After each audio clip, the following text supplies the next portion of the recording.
है कि 14 तारीख को एक घटना हुई जिसमें हमारे जो एक एडिशनल एसपी हैं उनके गनमैन की जो पिस्टल है वो किसी के द्वारा चोरी कर ली गई थी पुष्कर मेले के दौरान। इस घटना पर पुलिस जो है त्वरित कार्रवाई करते हुए तभी से काफ़ी मेहनत से टीमें गठित करके काम कर रही थी।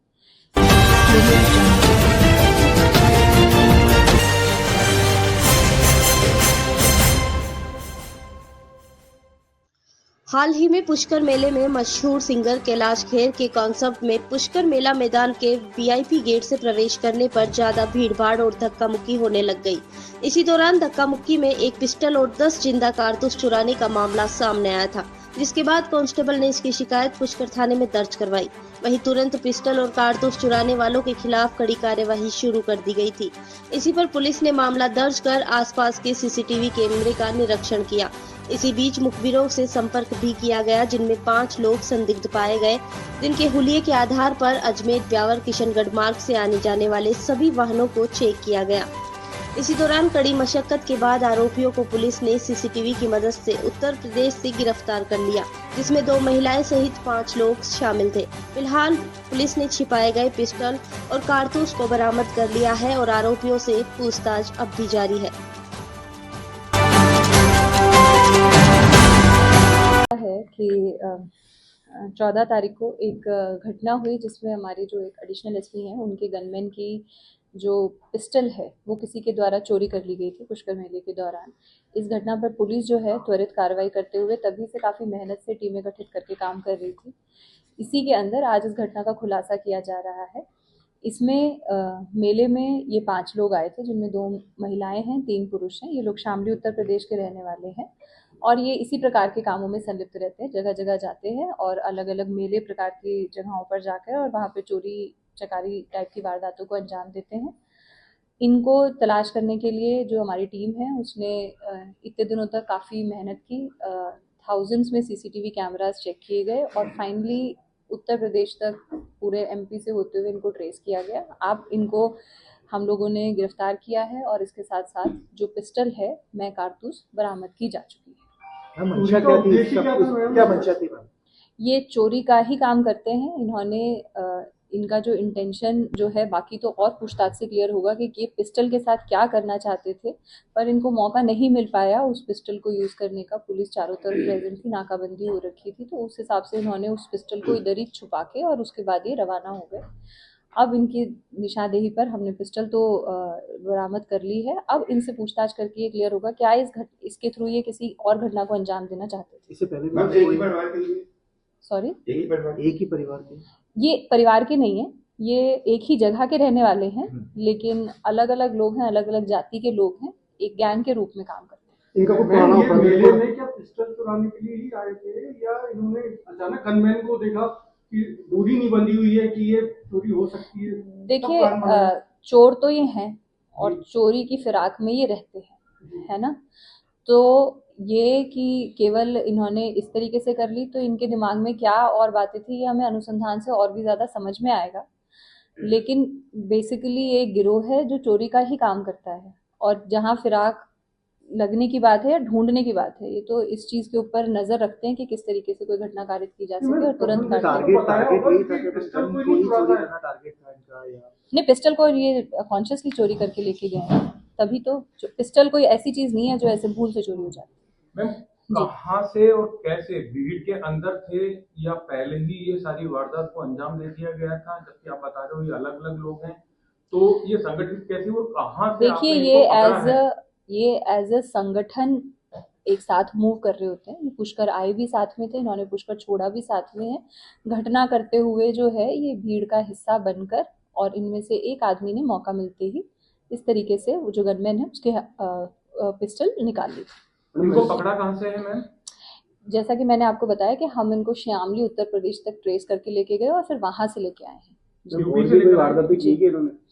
इनका जो साजियाबी रिकॉर्ड है वो हम सारा का सारा रिकॉर्ड मंगवा रहे हैं। कुछ रिकॉर्ड हमारे पास अभी प्राप्त हुआ है, हमें पूरा रिकॉर्ड प्राप्त नहीं हुआ है, लेकिन इनके खुद के बताए अनुसार ये बहुत सारी वारदातें कर चुके हैं। तो बाकी रिकॉर्ड आने के बाद एकदम क्लियर हो जाएगा। गन चोरी के दौरान और भी कोई वारदातें लगी थी अजमेर में? जैसा कि मैंने कहा कि हम इनको लेके आए हैं और अब गिरफ्तारी करी है। अब पूछताछ के बाद और क्या चीजें इन्होंने करी है ये चीज क्लियर। वेपन बरामद कहाँ से हुआ मैम? वेपन इन्होंने यहीं पर हमारे पुष्कर में ये छोड़ के चले गए थे, चारों तरफ नाकाबंदी थी और उसके बाद यहाँ से बरामद किया गया। छोड़ा कहाँ पे, खुली जगह में या कहीं छुपाया था?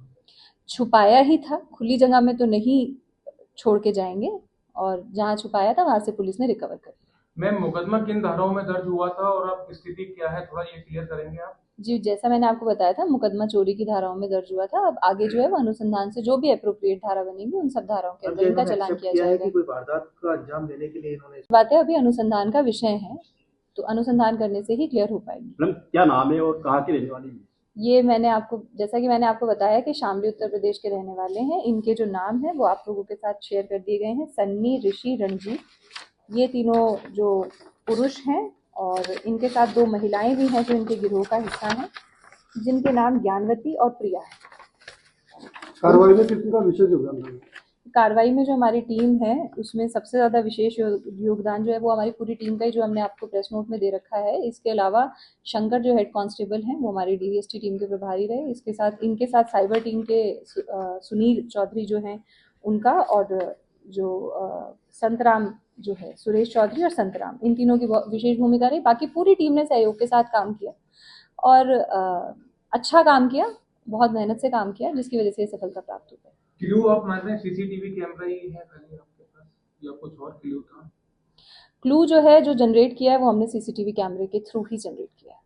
जी, भीड़ में आइडेंटिफाई हो गए थे ये? जी बिल्कुल हुए हैं, उसके बाद इनको पकड़ के लेके आए। नहीं होते तो कैसे लाते? हजारों की संख्या में लोग हजारों की भीड़, तो ऐसे में जो एक्यूज है उस तक कैसे पहुंचे? जैसा कि मैंने आपको कहा, अक्यूज हजारों की भीड़ है, चाहे जितने की भी भीड़ है, ये I will give this credit to my team. हमने इनको टास्क दिया, इन्होंने उस भीड़ के अंदर में से, ये बात बिल्कुल सही है, इतनी भीड़ में से आदमी ढूंढ के निकालना आसान काम नहीं होता, लेकिन वो भीड़ को, आदमी को निकाल के दिखाया है हमारी टीम ने, जिसके लिए मैं इनका धन्यवाद करना चाहूँगी और अप्रिशिएट करना चाहूँगी कि पूरी तरीके से मेहनत करके, और जैसा कि मैंने कहा, हज़ारों सीसीटीवी चेक किए गए हैं, कंटिन्यूस चेक किए गए हैं, 10 दिन से दिन रात लगने के बाद ये जो पहचान है, और इसमें जो पुलिस की अपनी प्रोफेशनलिज्म है, जो एक नैग है, जिसमें कोई फुटेज देख के ये भी समझना कि कौन आदमी क्रिमिनल टेंडेंसी से काम कर रहा है, कौन आदमी अपना काम कर रहा है, वो सारी चीज़ें इंपॉर्टेंट होती है, एक्सपर्टीज़ लगती है। तो वो एक्सपर्टीज़ जो है वो हमारी टीम में है और उन्होंने ये काम किया है। ऐसे कितने लोगों को मैम सीसीटीवी कैमरे में आप लोगों ने संदिग्ध माना होगा, क्योंकि पिन पॉइंट तो हम पहुंच नहीं गए होंगे, ऐसे कितने लोग आपके पास आए जिनको आपने रेक्टिफाई किया कि ये 5 ही बच रहे हैं? कई लोगों को हमने संदिग्ध पाया। जब भी हमने किसी को संदिग्ध पाया टीम ने, तो उसको फॉलो अप किया। फिर जब फॉलो अप करने पर ये क्लियर हुआ कि ये आदमी जेन्युइन है, तो उसको एलिमिनेट कर दिया गया, मतलब उसको ड्रॉप कर दिया गया, और फिर दोबारा से टीम ने एफर्ट करने शुरू किए, और इस प्रकार से हमने 5-7 बार कंटिन्यूसली ये मैटर जो है अलग अलग स्टेज पे जाके रिपीट करने के बाद फाइनली हमें एक ऐसी लीड मिली जो हमें क्लियर था कि ये आदमी इस घटना में ज़रूर संलिप्त हैं। जो इनका ओवरऑल बिहेवियर था, जो इनका सारा जाने का तरीका, अलग अलग वाहन चेंज करने का तरीका, उससे हमें क्लियर हो गया कि ये ज़रूर इसमें संलिप्त हो सकते हैं। और जब इनको पकड़ के पूछताछ की गई तो पूरा घटनाक्रम क्लियर हो गया। ये 5 ही थे या इनके साथ और भी थे? इन्हीं 5 होने की बात है। अब लास्ट मैम ये कि गनमैन को तो निलंबित कर दिया था, अब मिल गई है, बरामद हो गई है, विभागीय कार्रवाई रहेगी या बहाली का कुछ प्रक्रिया रहेगी? ये विभागीय कार्रवाई का हिस्सा है। जांच जो है वो सीओ साहब ग्रामीण के द्वारा की जा रही है।